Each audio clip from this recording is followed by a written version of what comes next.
نرجع نرجع.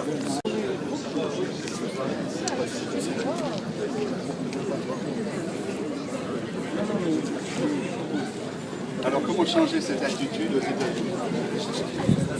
Vous avez changé?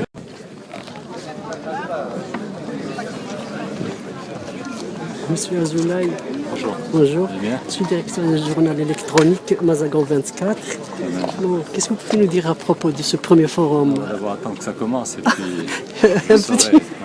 quand ça commence. D'accord.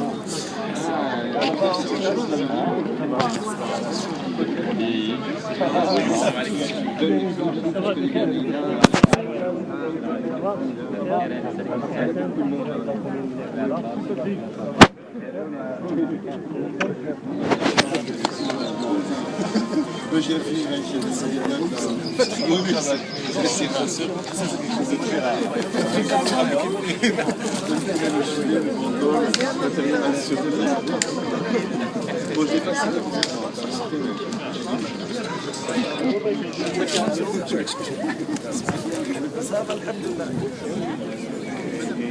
c'est suite à cela, en tout cas, il y a eu encore plus de demandes qu'avant. Et puis,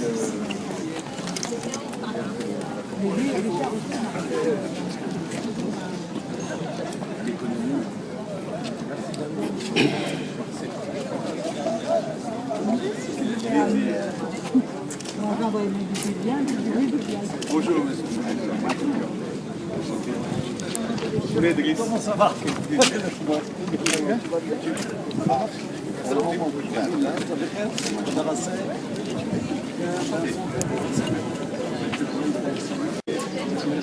Il a fait un concert sur les Babécon, il y a plus de 30 000 personnes. Je vais simplement lire, ça ne m'arrive pas souvent, mais lire un texte qui fait 3 phrases, et qui reprend l'introduction d'un appel qui a été lancé à Paris, il y a quelques semaines, avec une thématique qui était exactement la même de celle de votre forum. Cet appel dit que la mer nous nourrit, nous fournit la moitié de notre oxygène, qu'elle équilibre notre climat, qu'elle séquestre plus du quart de nos émissions de gaz à effet de serre, qu'elle permet la quasi-totalité de nos échanges commerciaux, je l'ai dit tout à l'heure, plus de 90%, qu'elle inspire nos poètes, qu'elle fait rêver nos enfants, et qui me fait rêver aussi. Je ne suis plus depuis longtemps, très longtemps, un enfant, mais je crois que votre forum poursuit ce rêve et lui donne une réalité. Merci beaucoup.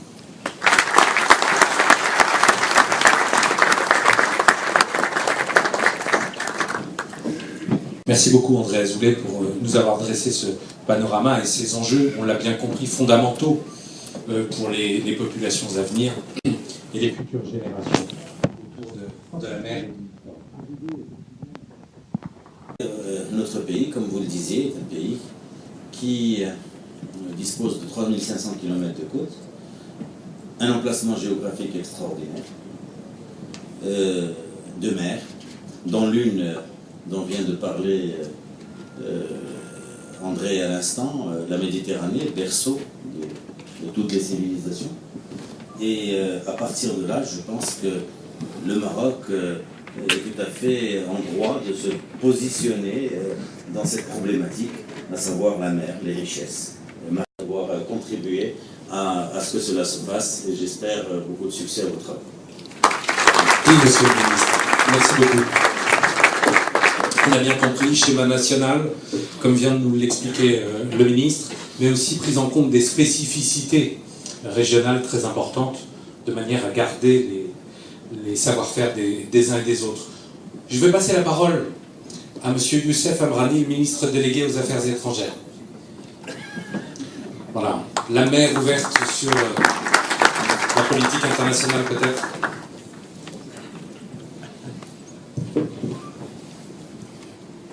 Merci beaucoup. D'abord, remercier Mehdi pour cette initiative. Mehdi que je connais depuis plus de 20 ans. Pardon. Aujourd'hui, c'est un homme avéré, un homme qui s'exprime avec éloquence. Je peux te féliciter pour cette importante initiative. Hier, je parlais au téléphone avec Nabil Ben Abdallah sur des questions de politique interne. Et je lui ai dit que demain, on va se voir à El Jadida. Et il m'a interpellé d'ailleurs légitimement en me disant qu'est-ce que vont faire les affaires étrangères à El Jadida, sachant que Jeddah c'est une question d'agenda national. Je lui ai répondu simplement que demain je te dirai pourquoi je suis à El Jadida. Eh bien, je suis à El Jadida aujourd'hui parce que Wazir al-Bahr a joué un rôle déterminant dans la politique étrangère du Royaume du Maroc. Au XIXe siècle, le vizir de la guerre et celui de la mer avaient en charge la politique étrangère du Royaume du Maroc. En ce sens qu'il gérait, qu'il négociait avec les puissances étrangères. Parce que la notion d'affaires étrangères au Maroc a toujours été liée à la mer. Parce qu'au-delà des frontières terrestres marocaines, se trouvaient des pays musulmans qui partageaient la même foi, la même appartenance à la Oumma. Donc il n'y avait pas nécessité de signer des accords, d'interagir avec des puissances étrangères. Et c'est donc au-delà de la mer qu'apparaissaient les puissances étrangères. Et c'est pour cette raison d'ailleurs que le Maroc a toujours confié au vizir de la mer, au XVIIIe et XIXe siècle, la responsabilité d'entretenir des relations qui étaient essentiellement maritimes. Parce que nous avons très vite constaté la pertinence du concept Afrique atlantique comme un espace d'opportunité et de développement. Bien sûr, il constitue une réponse cohérente et anticipative à des menaces transversales qui touchent aujourd'hui la sécurité. C'est là où je voudrais un peu m'arrêter. Nous ne voulons pas que l'espace atlantique, notamment le golfe de Guinée, se transforme comme le golfe de Aden ou la piraterie. Et déjà, on commence à voir la piraterie maritime au du golfe de Guinée et les interconnexions qui existent aujourd'hui avérées entre les trafics de drogue et des mouvements djihadistes dans le Mali et le Sahel. Et là, c'est un espace. C'est une question extrêmement importante pour nous. Et c'est pour cette raison-là que nous avons pris l'initiative de promouvoir cette initiative atlantique. Parce qu'il s'agit pour nous de développer une vision stratégique de l'espace atlantique africain qui met bien sûr en avant la stabilité, qui met en avant la promotion de la sécurité, qui demeure indivisible, mais également la promotion du développement. Ces deux volets, deux faces de la même monnaie que nous avons initiée. Donc, devant l'ampleur de ces défis et de ces menaces, nous avons travaillé pour lancer cette initiative en tant qu'espace de dialogue, de concertation, et pour en faire un espace géopolitique de développement. La politique étrangère et la politique de développement du Maroc est basée sur le port, et notamment le port névralgique, le Tanger méditerranéen. Encore une fois, je reviens à la Méditerranée, c'est pas par déformation professionnelle, mais la Méditerranée, également ce port de Tanger va encore une fois renforcer cette dimension méditerranéenne de l'économie marocaine. Donc il y a des opportunités à prendre. Je pense que c'est une idée géniale d'organiser ce forum sur la mer. C'est un forum qui aura certainement des implications extrêmement importantes, en tout cas pour nous en tant qu'affaires étrangères, au-delà du caractère diffus et transfrontalier de ces menaces sécuritaires, et notamment la sécurité maritime, qui est fondamentale aujourd'hui. Mais notamment dans ce contexte de printemps arabe, de crise économique et financière en Europe, aujourd'hui, donc, cette mer nous permettra de s'ancrer davantage, ce que nous faisons à travers notre relation avec l'Europe dans le cadre de ce statut avancé. C'est vrai que la mer nous sépare avec l'Europe, mais 14 km, il faut qu'on fasse de cette mer Méditerranée, cet espace atlantique, un espace de coopération qui favorise un dialogue interculturel. Tout à l'heure, André le signalait, mais l'objectif à terme étant une plus grande sécurité, une plus grande stabilité, prospérité, tant sur le plan national que régional. Voilà, Nabil, pourquoi j'étais là à Tanger. Merci, monsieur le ministre. Mais juste avant que vous partiez de Rasseoir, je voudrais vous poser une question. Mais c'est une question de journaliste. Est-ce que, puisque je vous ai sous la main, je suis sûr que ça va intéresser aussi beaucoup de mes confrères, est-ce que l'accord dont vous parliez avec l'Union européenne a une chance d'aboutir prochainement? Ou est-ce qu'il va falloir encore attendre un petit peu? Bien, puisque nous sommes à El Jadida, évidemment, on va demander au gouverneur d'El Jadida de nous rejoindre. Driss Alaoui Mdagri, qu'on connaît bien, allez, ancien ministre, on peut l'applaudir, et ami. Driss. Attention fossé. Comme je connais Mehdi depuis un peu plus longtemps que tous mes amis ici réunis, j'ai 2 fois plus de raisons de lui dire bravo, bravo Mehdi, ainsi que tes collègues, ton ami avec qui tu as eu cette merveilleuse idée pour l'organisation de ce colloque. Je crois que beaucoup de choses intéressantes et importantes ont été dites par de plus qualifiés que moi. Je me contenterai simplement de dire une chose, 2 ou 3 petites choses. Le texte que j'ai préparé sur la vocation atlantique du Maroc, la vocation méditerranéenne étant bien connue, grâce aux multiples légendes que nous avons les uns et les autres lues, et aussi à notre histoire, ce que nous avons hérité de la Méditerranée. Et le document donc comportant cette intervention sur la vocation atlantique du Maroc, je le remettrai et tu pourras peut-être le faire circuler soit sur Internet pour les gens que cela intéresse.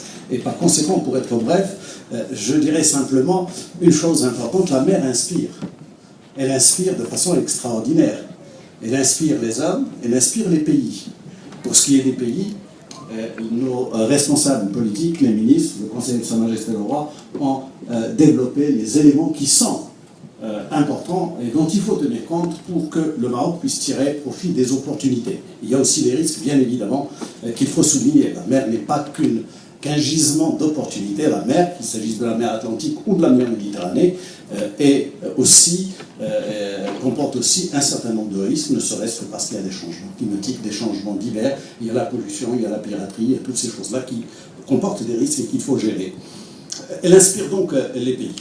Pour ma part, étant donné que je consacre une bonne partie de mon temps en ce moment à plutôt faire de la musique, de la poésie, des choses comme ça, je me contenterai de vous lire un poème que j'ai eu l'occasion, il y a à peu près une dizaine de jours, à Rome, de lire dans le cadre d'un concert musical et poétique à l'auditorium.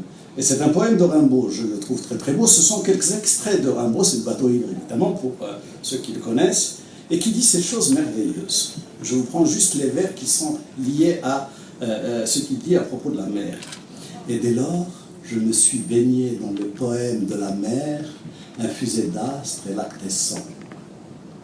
J'aurais voulu montrer aux enfants ces dorades du flot bleu, ces poissons d'or, ces poissons chantants. Des écumes de fleurs ont bercé mes dérades et d'ineffables vents m'ont télé par instant.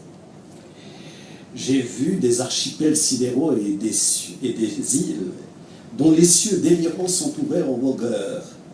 Est-ce en ces nuits sans lune que tu dors et t'exiles millions d'oiseaux d'or aux futures vigueurs? La cramour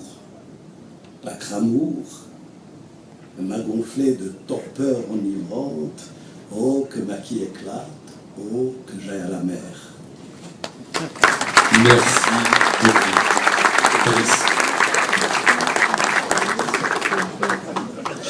Merci beaucoup pour ces quelques vers magnifiques du bateau ivre de Rimbaud. Monsieur le gouverneur, c'est votre tour. Merci de nous accueillir ici.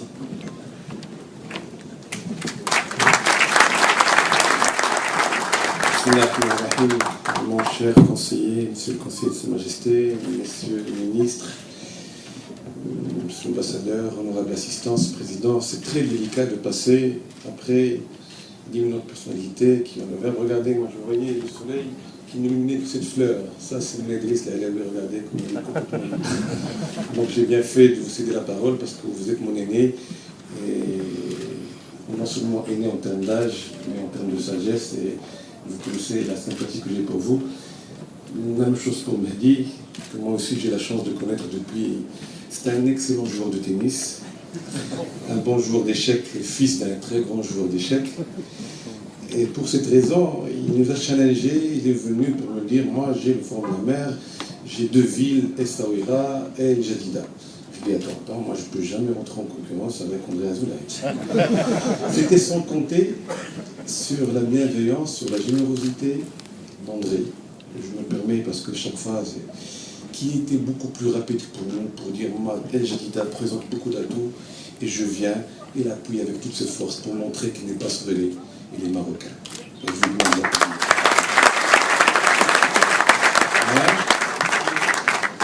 Il est marocain, mais il assume les deux, mais vraiment il a fait preuve de beaucoup de générosité.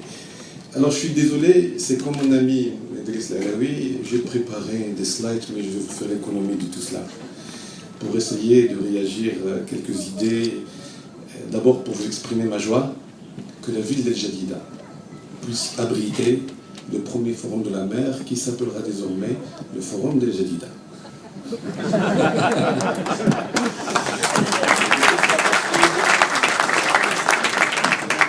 Moi, je suis payé pour El Jadida, donc un régime. Et c'est vrai que avant, j'avais le plaisir d'être dans une ville qui s'appelle Casablanca, qui tourne le dos à la mer. On peut passer des mois et des mois sans avoir cette chance d'être devant cette mer. Alors qu'El Jadida est l'une des seules villes du Maroc, il y en a d'autres. Mais en rentrant, vous avez cette mer généreuse sur votre droite, et El Jadida qui est couché comme ça avec Azimoul juste à côté. Franchement, c'est une ville où on respire la mer. Donc il était complètement légitime, pour reprendre le terme qui a été prononcé, que le premier forum de la mer soit organisé dans cette ville. Je vois M. Valéry Gault qui vient d'arriver de l'aéroport, il est à moins d'1 heure de l'aéroport. Il y a beaucoup de facilités, j'ai des amis qui viennent de Casa, de Rabat. Monsieur le ministre, c'est vrai que beaucoup de gens qui comptent viennent à El Jadida, donc c'est à la mode aujourd'hui. Donc ce n'est pas étonnant d'être à El Jadida. J'aurais pu prendre la dernière phrase de monsieur le conseiller, où on parle de cette mer nourricière qui donne l'oxygène. J'étais en train de réfléchir à ce fœtus qui est dans le ventre de sa mère. Je sais que les enfants ont horreur de ces deux mots parce qu'on les mélange entre la mère et la mère. N'est-ce pas, monsieur le maire? Il y a beaucoup de ressemblances. Les mères, c'est un océan de tendresse. Les mères, toutes les deux, nous fascinent. Il y a beaucoup d'attachement. C'est vrai qu'il y en a une qui est gentille et une deuxième qui peut être dangereuse. Mais ça serait intéressant un jour de puiser dans les mots pour savoir un tout petit peu quel lien on peut trouver entre ces deux mers. Mais pourquoi El Jadida? Et moi je détourne la discussion pour vous ramener vers cette cité, vers cette province très jeune. Nous sommes à peu près 760 000 habitants. Je pourrais reprendre tous les thèmes que vous avez qui sont écrits, des thèmes extrêmement intéressants sur lesquels Mehdi et son équipe ont travaillé depuis très très longtemps parce qu'il y en avait d'autres. Mais ce que j'aime au niveau de ce forum, c'est que ce n'est pas un forum qui va se faire sur une année. C'est un forum qui va se faire au moins sur 10 ans. Il y a une vision moyenne long terme. Il y a une construction extrêmement intelligente. Même ceux qui ont eu des réticences à venir la première année, on n'est pas pressé. Ils reviendront l'année prochaine. Donc il faut qu'on puisse construire. Et les thèmes qui sont là, c'est des thèmes qu'on peut éventuellement puiser l'année prochaine, l'année d'après. Mais il y en a d'autres, parce que la mer est généreuse. Parce que la mer, on ne peut jamais, dans un seul forum de la mer, parler de toutes ses richesses. El Jadida s'appuie sur 3 grands leviers de développement. Et vous allez voir que la mer est présente dans ces 3 leviers. Ça s'appuie sur le tourisme. Nous sommes dans un des plus beaux golfs du Maroc. Il y en a un deuxième qui est juste à côté. Nous sommes dans le Mazagan, de façon globale. Et nous avons en face un des plus beaux projets du Maroc qui est en train de se construire, qui s'appelle Puma, le même Mazagan, sur 1400 hectares. Et ce n'est pas Franck qui vient me contredire. C'est comme ça qu'on va améliorer l'attractivité de cette province, parce que nous avons une des plus belles villes que l'OCP va pouvoir édifier dans les années à venir, Inch'Allah. Il y a déjà le parc d'exposition qui est en cours. Il y a la faculté qui va être prête dans un mois. Juste en face de la forêt, c'est l'ancien prison de l'Aide. Le tourisme, c'est la mer qui nous permet d'avoir cette position stratégique au niveau du tourisme. Le deuxième grand pilier, c'est l'agriculture et les richesses de la mer. Et ce n'est pas mon ami Khalid et Nordin qui sont dans la salle. Et on va ici le financement du micro-projet pour la pêche artisanale. Non seulement nous avons beaucoup de pêche, mais on a surtout le tahalib. Ce sont les algues. C'est une extrême richesse. Malheureusement, la valeur ajoutée n'est pas sur place. Ce qu'on demande à ces Khalid et les amis, développer ces industries sur place. On n'a pas envie de vendre des algues à 3 dirhams pour les exporter à l'extérieur. On a envie de les développer sur place pour créer de la valeur ajoutée locale. Mais rien que l'exemple des algues, il y a à boire et à manger, il y a plus de 3000 familles qui vivent de cela. Et ça, c'est encore à El Jadida, une des plus grandes zones au monde riches en algues. Mais beaucoup de choses à faire. Comment faire cette pêche, parce que les gens viennent y tirer. Les gens commencent en juin, alors qu'il faut commencer en juillet, août. Et nous, on ne peut pas mettre un gendarme derrière chaque personne. Ils n'ont pas encore conscience qu'ils ont intérêt à attendre le repos biologique pour pêcher plus. Bon, tout un effort à faire. Et au passage, je remercie le ministère de la Pêche qui va nous aider bientôt à équiper ces pêcheurs de moyens de sûreté et de sécurité pour qu'ils puissent faire leur pêche dans les meilleures conditions. L'histoire de la mer, point commun avec Essaouira, nous sommes dans 2 villes où les Portugais étaient présents. Nous allons fêter le week-end dans 15 jours, le 17, 18, 19, nous allons fêter Estevanico. Estevanico, c'est Mustafa Azmouri, quelqu'un qui vivait à Azmour, qui a été pris par les Portugais, qui est un excellent marin, qui parlait plusieurs langues et qui a permis de découvrir 7 États américains. C'est un Marocain d'Azmour. Nous allons le fêter comment? Avec des taggeurs. Nous allons ramener des grands artistes peintres et des taggeurs de l'international, c'est l'art urbain. Et nous allons faire... du street art, on appelle ça. Nous, on l'appelle le ramp art, parce qu'il y a le rempart d'Azmour. Et permettez-nous de créer des petits mots de temps en temps, c'est la loi tout blanc. Bravo. C'est une manifestation qui s'appelait Jedaliat, ça veut dire les murs avant. Et maintenant que nous avons développé, c'est la 3e édition, nous allons avoir une 50aine d'artistes peintres avec des taggeurs à l'international qui vont venir de Corée, du Japon. Venez nombreux. Les maisons d'Azmour vont s'ouvrir, on aura une couscous party. Donc ils vont s'ouvrir réellement. Donc venez manger, il y aura de l'antiquité. Et Azmour mérite vraiment, c'est un musée à ciel ouvert. Ça vaut le détour et c'est basé sur la mer. Mais les années d'après, on fera le maximum pour attirer encore plus de visiteurs. Merci à vous. Merci beaucoup, monsieur le gouverneur. Je crois qu'on peut l'applaudir. Bien, on va... Alors justement, ça va nous amener à avoir une parlementaire avec nous, peut-être. Madame la députée Mbarka Bouyada, si elle veut bien nous rejoindre. Ben voilà, vous venez d'arriver, c'est pour vous. Alors, moi j'ai une question directe. Que fait le Parlement pour les maires? Alors juste une correction. J'avais dit à l'équipe de Mehdi, mais visiblement ils ne veulent vraiment pas corriger. Je ne suis plus parlementaire. D'accord. J'ai pas fait ex-parlementaire. Ex-parlementaire, mais membre politique du Pérémy, donc et surtout ami de Mehdi. Et je crois que c'est d'abord en tant qu'ami, en tant que responsable de ces politiques, certainement que je suis là. Que fait le Parlement pour la mer? Beaucoup de choses. Donc d'abord, désolé d'arriver en retard. Je présente mes excuses à toutes et à tous. Je suis très contente d'être là aujourd'hui parce que j'ai vu naître ce projet depuis le début. J'ai vu comment Mehdi Al-Oundri et son équipe se sont investis, se sont impliqués depuis des mois. J'ai vu le sérieux avec lequel ce travail a été fait. Et franchement, j'en suis ravie, j'en suis fière. Et j'espère que tous nos jeunes Marocains et Marocaines puissent s'inspirer de ce modèle-là pour faire des merveilles, comme le Forum de la mer. J'en suis sûre que ça va être une merveille. Donc, mesdames, messieurs, pour moi, le Forum de la mer n'est pas un luxe aujourd'hui, mais plutôt une nécessité. Dans un pays de 3500 km de côte, je viens moi-même d'une région qui est le Sahara, où sont concentrés près de 75% de nos eaux maritimes. Malgré la faiblesse de ce que ce secteur représente, seulement 2%, je crois, du PIB proviennent de la pêche. Certains pourraient peut-être me corriger. Il s'agit là d'un secteur vital auquel il faut dédier de plus en plus d'efforts, tant sur le plan technique que sur le plan d'aménagement territorial et régional, et aussi de la répartition équitable. remercier tout le monde parce que chaque jour, Eric nous a donné un coup de main. Mais des remerciements particuliers, bien sûr, à M. Azoulay qui nous a soutenus dès le début, à M. Nadla et M. Amrani qui nous ont fait l'honneur d'être parmi nous, à Mohamed Jamhi, je vais le garder pour plus tard, à Mbarka qui est venu, qui est plus député, mais qui devrait l'être. C'est pour ça que tout le monde insiste. Voilà, elle devrait être élue. En tout cas, moi, je voterai pour toi. Et Patrick, je pense qu'à plusieurs reprises, c'est revenu. Est-ce que, effectivement, c'est légitime? La présence des affaires étrangères est tout à fait légitime. Comme la présence de quelqu'un qui est dans le désert et qui se retrouve en bord de mer. Bon, c'est amusant et c'est très très bien et c'est important. La présence de chaque Marocain à ce forum est légitime. Et donc, merci à mon père également, qui me connaît depuis effectivement quelques années.